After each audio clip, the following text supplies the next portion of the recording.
I'm going to read you the opening section from the book. And I love the book. I quite like design. And when you're a published author, you don't really get to say how your book cover is designed. They kind of say, here it is, do you like it? And it's helpful if you like it. But I've been extremely lucky with this because they made this design, which is quite distinctive in that there is no cover. It's just the first page of the story. You start reading on the cover, and then when you turn the cover, it carries on the inside page. And it's a lovely design with this little gold lettering, just to kind of give it a bit of quality. And that's just really, really nice. It's metaphorical as well, because part of the reason with the book that the children are called Child I and Child V and Child L and so forth is because they all lost their passports. And your passport, put your hands up if you've got a passport. Pretty much everybody. And we use our passports in general for going on a holiday. But with refugees, the passport that you have is your life story. It tells the tale of who you are. It says when you were born. It says who was your mother and your father. It says what their occupation was. And it says where you were born. And then it says where you've travelled, where you've been. So it basically tells you who you are in a quick book form. And when children lose their passports, they don't just lose their documentation, they lose their life story. And their story is covered up. And for me, this book, metaphorically speaking, is a passport for all of those children who've lost their identities. And as a passport, it's not covered, it's open. And it says this is who each of those children are. So the meaning of the cover, I think, is very potent beyond just the fact that it's a very catching design.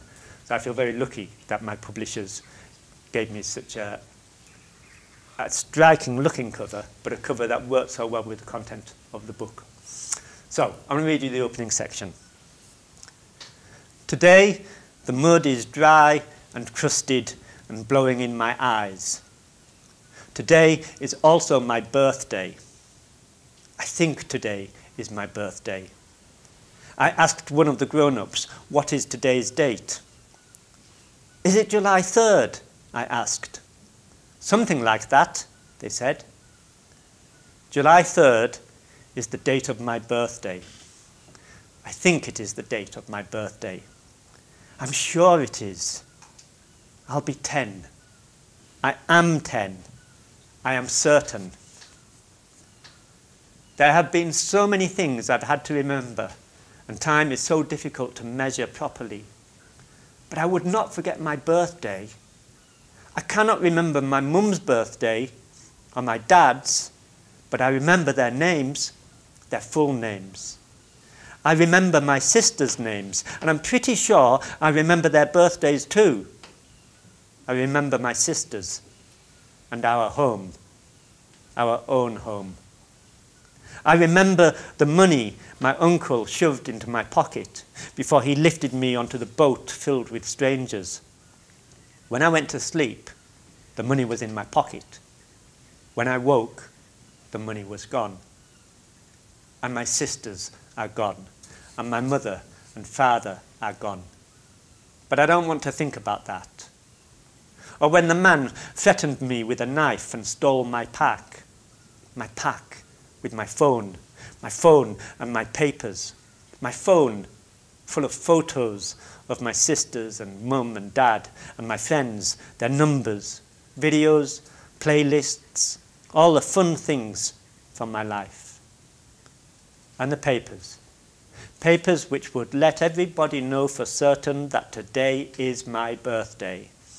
And mum and dad's full names, the name of our village, and everything about me, my story, all the stuff I am beginning to forget, which is why nobody here knows it is my birthday. So nobody here gives me any presents. If anybody gave me a birthday card, I would show it to the guards. I'd say, "Hey, look, do you believe me now? My name, my age, here on my birthday card, proof." This is why I want to tell you my story, because the guards say that everything that happens must be documented. But I'm not going to tell the story of my past. I'm going to tell the story of my life right now, here in the camp, beginning today, on my 10th birthday. My story goes like this.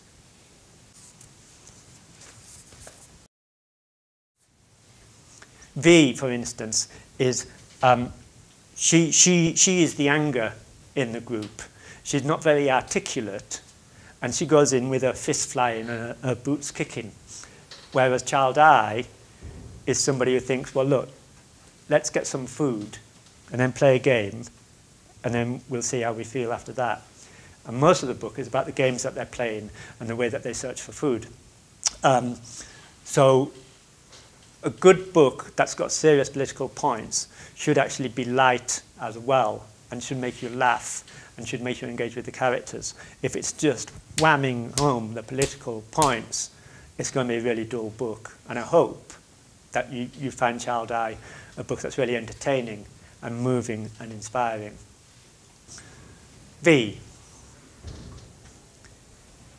V walking in tight little circles, muttering to herself, fists raised like she's going to do 6 rounds in a boxing ring or run a race and go for gold.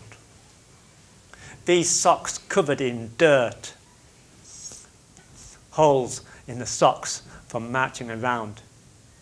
V howling like a wolf, trumpeting like an elephant, cackling like a hyena, hissing like a cat.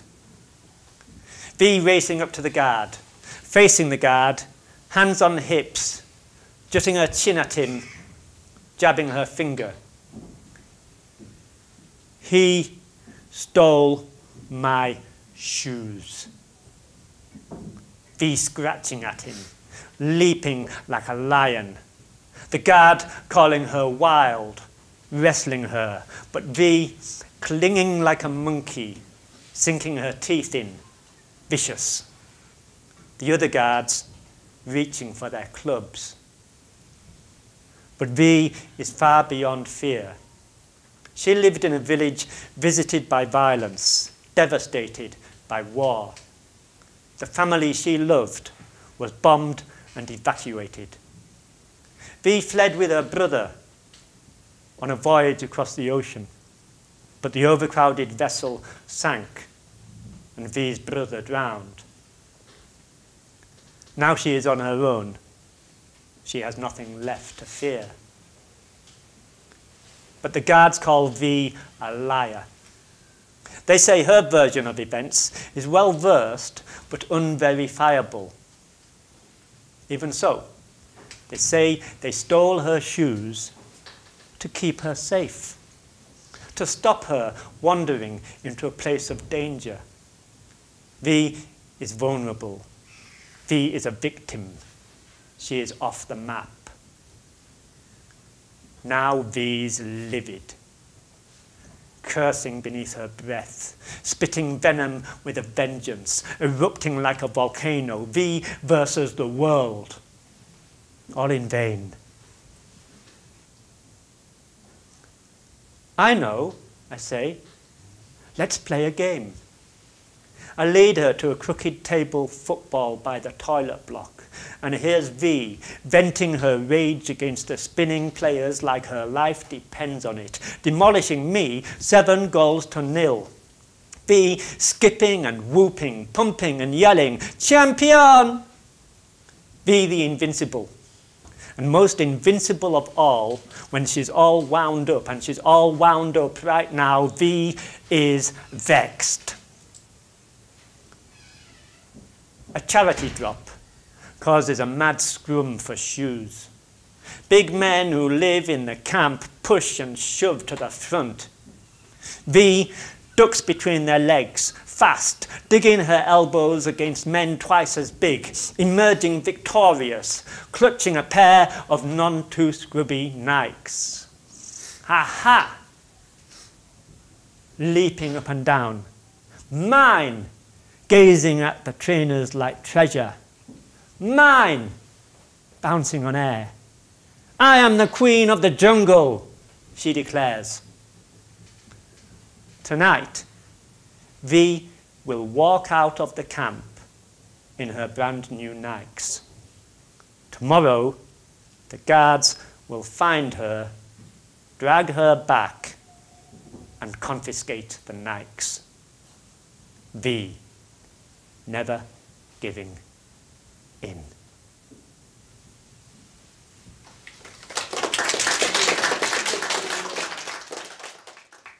One of the factual starting points for the book, for me, the thing, I'd been concerned about refugees in general, and I was concerned about child refugees in specific. But we all have these concerns, and as writers, we choose to write about this or that or the other. We change our minds. What spurred me on, what kick-started writing Child Eye, was when I was online and I found a video. And the video was basically two children in a refugee camp. And they were brother and sister. The sister was about 10 years old. The boy was about 6. And they were kneeling down in the mud.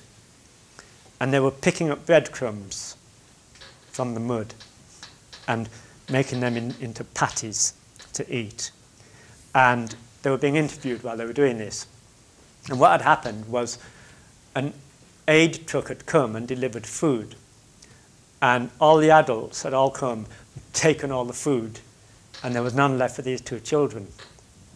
So all they had left was the crumbs in the mud.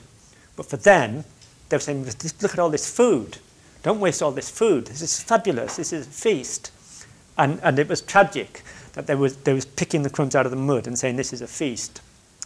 And they were on their own. And the interviewer was asking them, what do you think about the world, about the adults, the people in power who have put you into this sort of position? And the children had no anger whatsoever. They said, we just wish God's love on everybody, and we want to be patient, and we know that things will get better. So they didn't blame anybody. They were just saying, let's have some food here.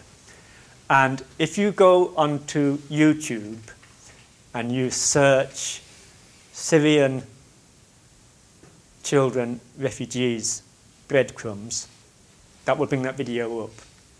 And this is one of the things that I mean about documentation. So that's there.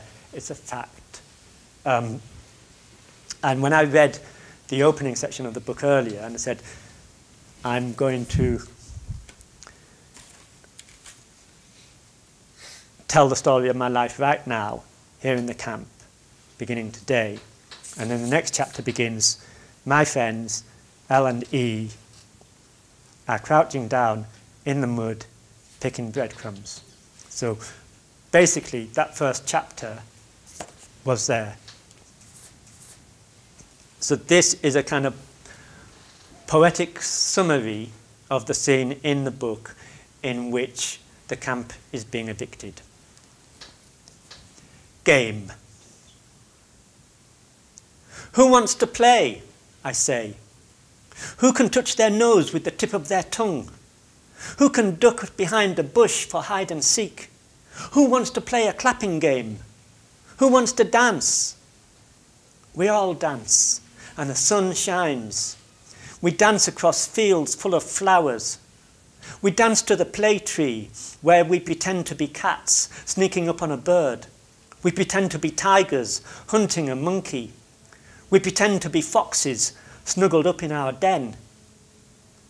And where L ducks her head up and down, like a pigeon.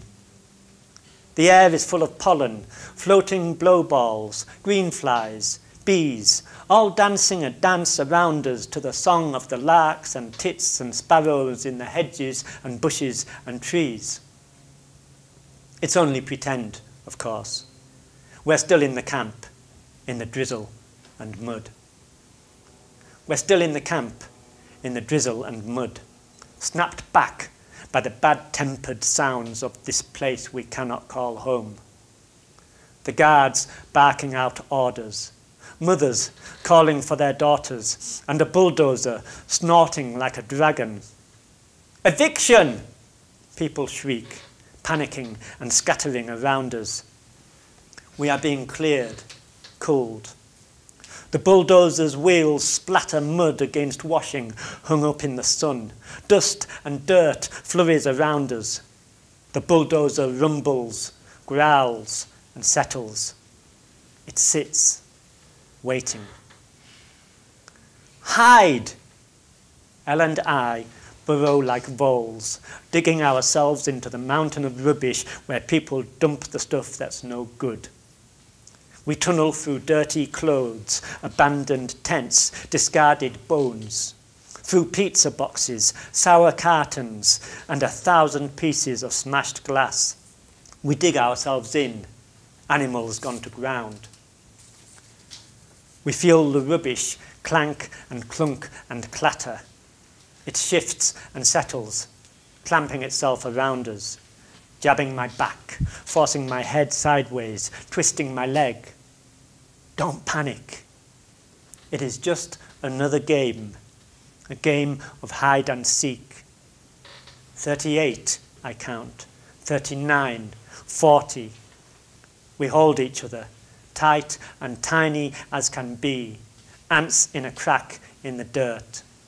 64, 65, 66, listening to the snarling guards with their guns and batons. I think of play, of paper planes, of plastic puppets, twig pistols. 93, 94, 95, the whop of a bouncy ball, the whump of a rubber bullet, the whoosh of a water cannon. Boom goes my heart, boom. The bulldozer wakes with a gaping yawn. Coming, ready or not. It's only a game, I tell myself over and over. It's only a game. The low growl builds into a thundering roar. The beast at our backs. The bulldozer is coming to sweep us up in its metal jaws.